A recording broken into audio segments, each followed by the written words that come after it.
Hello, everyone. Welcome to Cracking Addiction. My name is Dr. Ferghal Armstrong, and we have with us today Dr. Laura Petracek. So, Laura, I thought today we'll talk about the 11th step out of the 12-step program. So, what is the 11th step? The 11th step, Fergal, is we sought through prayer and meditation to improve our conscious contact with God as we understand God, praying only for knowledge of God's will for us, and the power to carry that out. There's a lot in there, isn't there?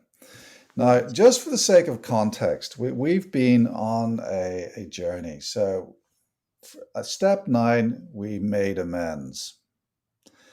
Step 10, what did we do? We continued to take personal inventory, and when we were wrong, promptly admitted it. Right. So step 9, make amends. Step 10, self-reflection, introspection about our own behavior. And then now this is a reconnection with or recontact with the higher power.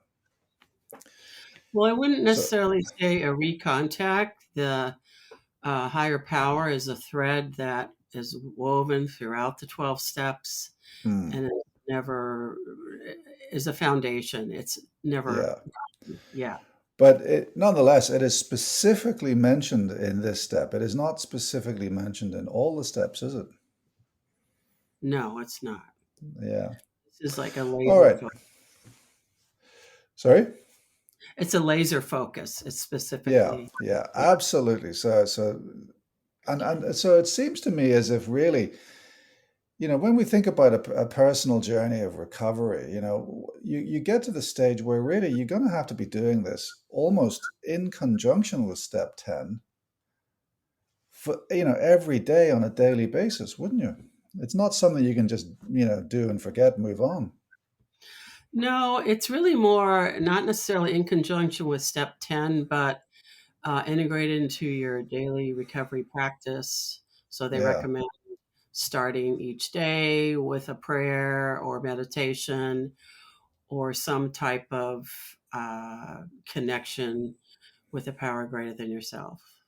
Hmm. Just Right. So to, let's talk about that.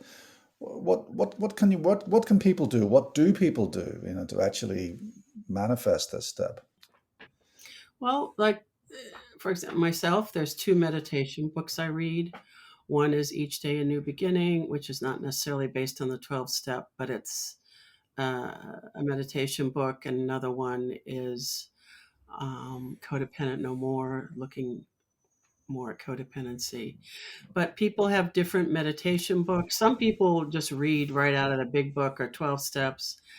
That I maybe did that in the first few months of recovery, but after a while, I felt I needed something deeper and that Hmm. wasn't so repetitive. And then meditating. I could last to like 5 minutes meditating, so that's what I do. But some people, or a lot of people, meditate for a lot longer. But uh, it's a challenge for me to sit in a chair there. So Right.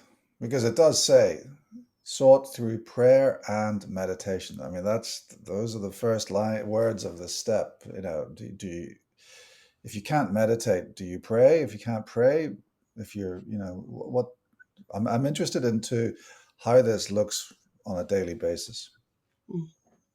Well, like as I stated, uh, there's hundreds now of different meditation books that people could read. Yeah. I also journal as a form of meditation. Hmm. Um, and Right. then reading different materials that speak to you, or now there's also like 1,000 apps for meditation. But you could also walk. Walking is a form of meditation. Hmm. Nature is, the great outdoors, God. So taking a walk in the morning or taking a walk in nature, if you're lucky enough to live by a nature, that's a way of Hmm. meditating. Right. And according to the 11th step, the whole point about this exercise is to improve our conscious contact with God as we understand him. What does that mean? I think it means, firstly, to get out of our own head Hmm. and try to drop down from your intellect to uh, your consciousness or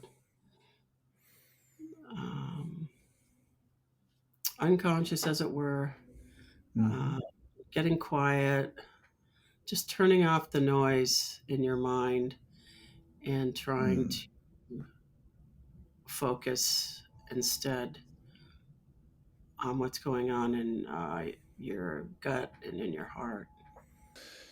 So, and it's, of course, we've said this before, God does not necessarily need to be the Judeo-Christian God. It can be, as you've said before, the great outdoors, or whatever keeps you grounded into a greater organization than yourself, or something greater than yourself. Is that, have I got that right, or is there a nuance that I'm missing there? No, you have it right. It's power or entity greater than ourselves.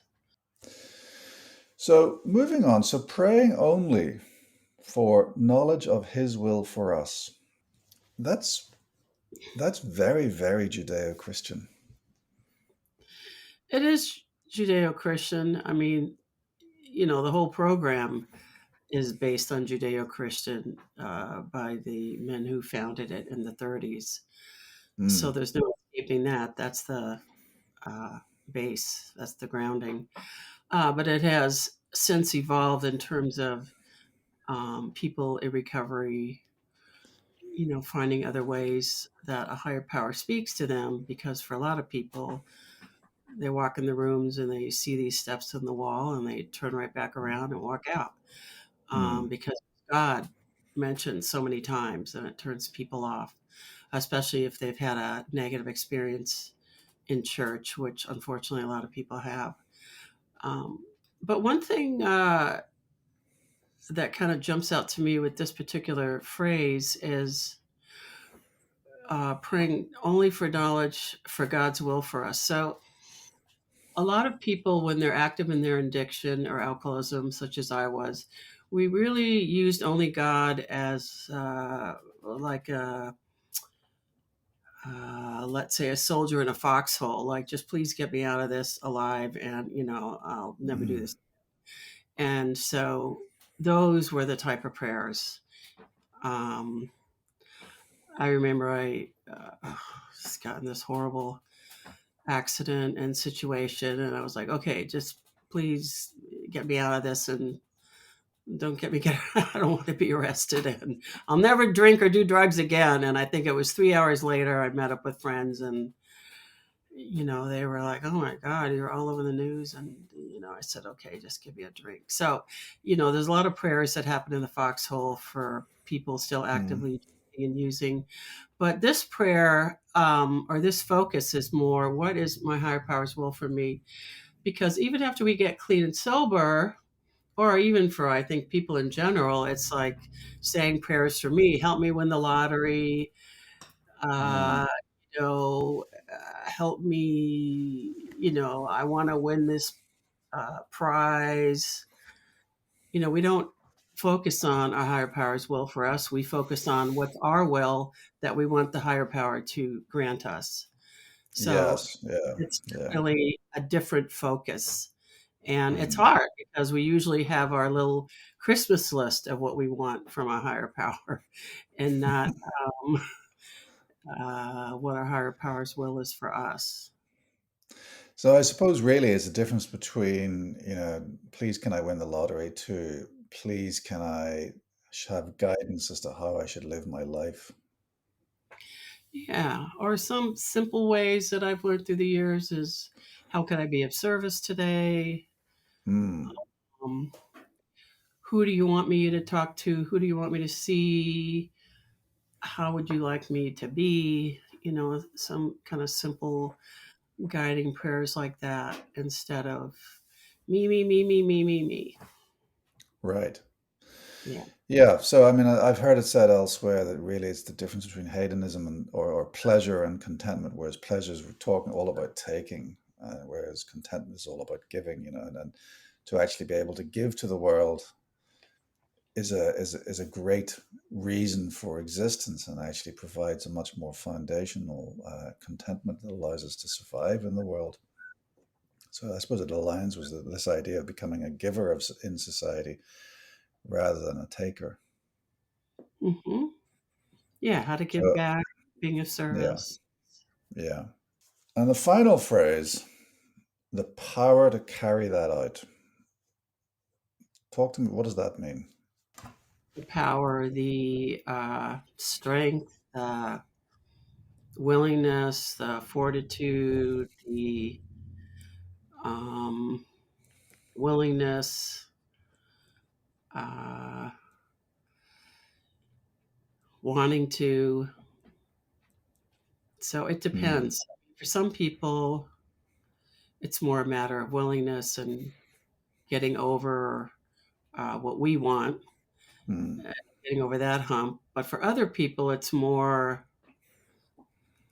I mean, myself included, like just give me the power to make it through the next hour, or the next, or this day. So for mm. some people, it's on a different level. Um, yeah, it Yeah. just depends where they are mentally and emotionally and psychologically. And I suppose it's the power really on a daily basis to stay on the path of recovery, and it's to make the right choice. And I suppose within that, there is the need for discernment of what is the right choice. Yeah. So there, and that's true. It is, what is the right choice? Because we could delude ourselves a lot of times as to what really the right choice is. So getting in touch with, our intuition and kind of intuit what's the right way to go. And that's Mm, where getting quiet and doing meditation, I think, help yeah. facilitates that process instead of, Mm, overthinking things as a way to solve a problem instead of being quiet and meditate and receive mm, instead of trying to figure it out ourselves, what the yeah. next So, step should be. so I suppose the discernment of the right choice really is the earlier phrase within the 11th step, which is praying for knowledge of His will for us. I mean, you could rewrite almost that as a statement of, being still and quiet and connecting with our own intuition to know what the right choice is. Yeah. And I would say Yeah. God's make it non-gender neutral. Hmm. Well, I mean, that's an interesting point. How would you rewrite this phrase or this step to make it more inclusive of people with different views in life or different practices in life? Well, I would say God instead of he or him or his. I think I told you the women's step group that I'm in, they just basically through all the he's or hims and they're she or her. And then other people, even that doesn't necessarily work for them, especially now there's non-binary. And I don't know exactly how that would be written out, but someone's going to do it. So that'll be a good thing. Can you give us an example, perhaps a story of someone else, or maybe even a story from your own history about how this step has actually fundamentally helped someone stay the journey and to maintain their journey in recovery and sobriety? Well, I think on a daily basis, you know, the God's will for us is to stay clean, sober, or for me, or for people in recovery. So that is kind of a basic prayer. Um, Mhm. Help me stay clean, sober today, and then at the end of the day, thank you. Um, and then this prayer can be used, you know, from little act. Well, I would say it's a little action to help stay clean, sober. But let's say, uh, should I go to this grocery store or should I have that for dinner? To really big decisions in life. Um, like, is this the right person for me? Um,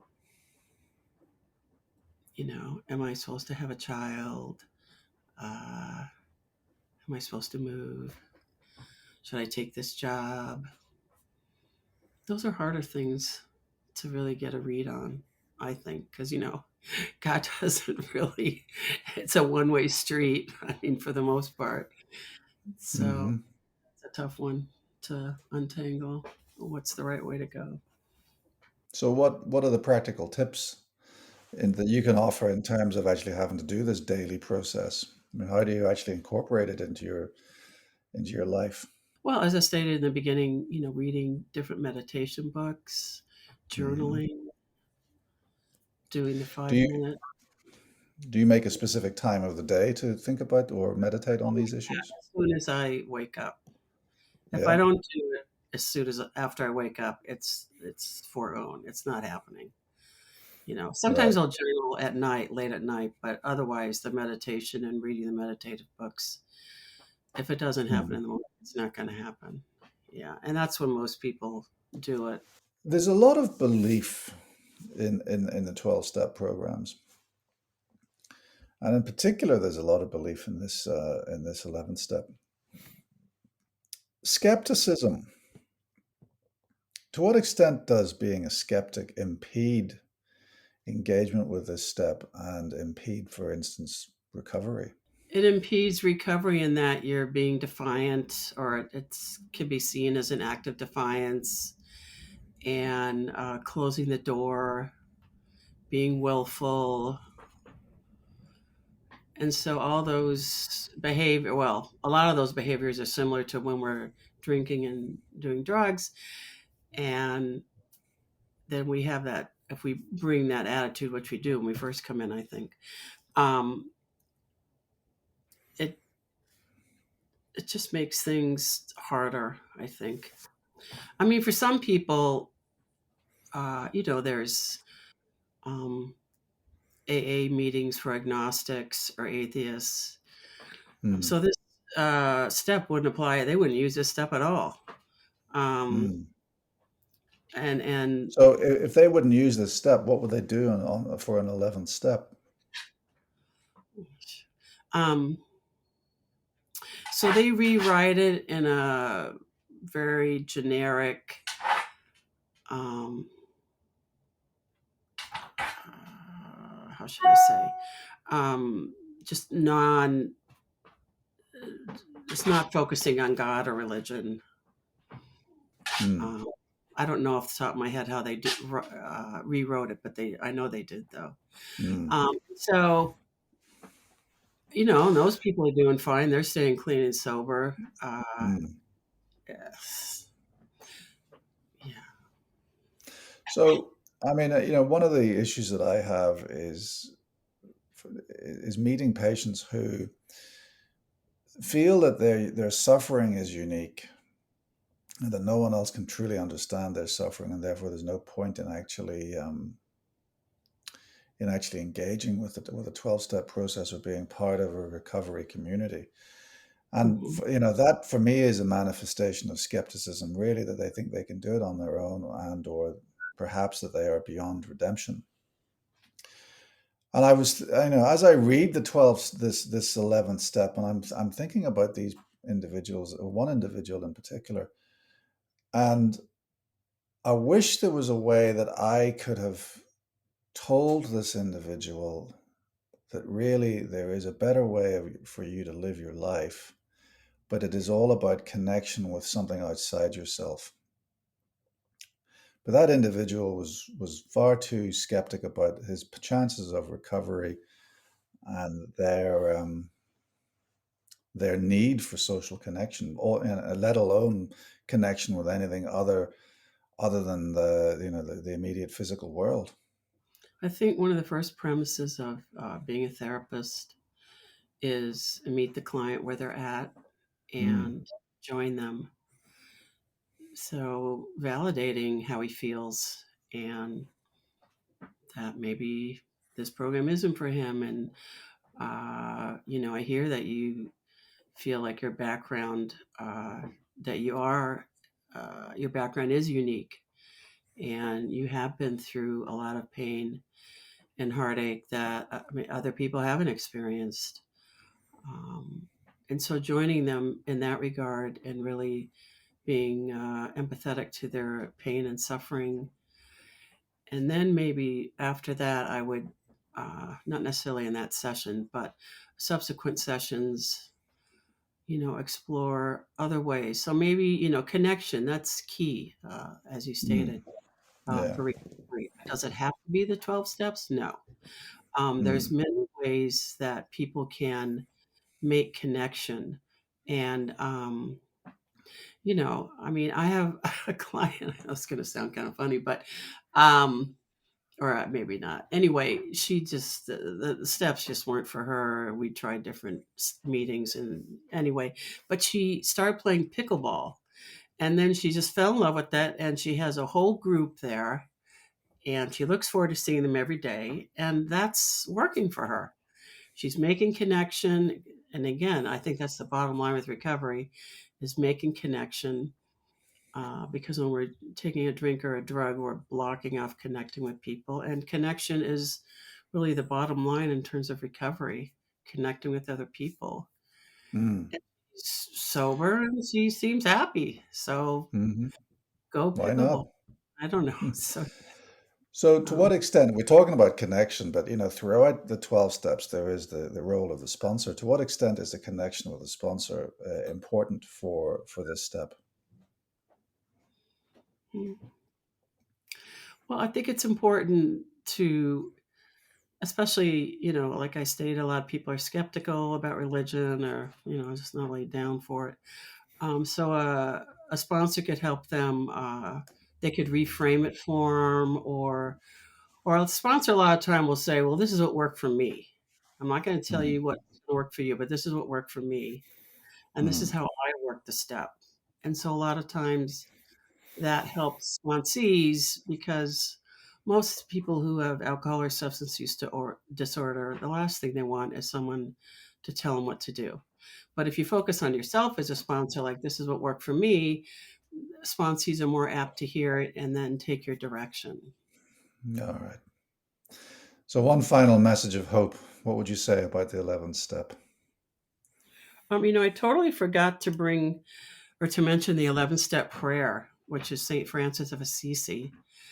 And that prayer, a lot of times, has been explained or used to explain the 11th step in its entirety. Mm. Um, so, God, make me an instrument of your peace. Where there is hatred, let me show love. Where there is wrong, the spirit of forgiveness. Where there is doubt, faith. Where there is error, truth. And it it really, to me, it's not so much a religious prayer as kind of how to live prayer or live Right. better. You're focusing on helping others than yourself. You're focusing on forgiving others than being forgiven. Um, Mm. so I like to say it when I'm walking. It's a nice meditative type of prayer. Yeah. Laura, I want to thank you for your wisdom today, and I look forward to chatting with you again very shortly. Thank you. Thank you, Ferghal. That's all for today, folks. My name is Dr. Ferghal Armstrong, and this has been Cracking Addiction.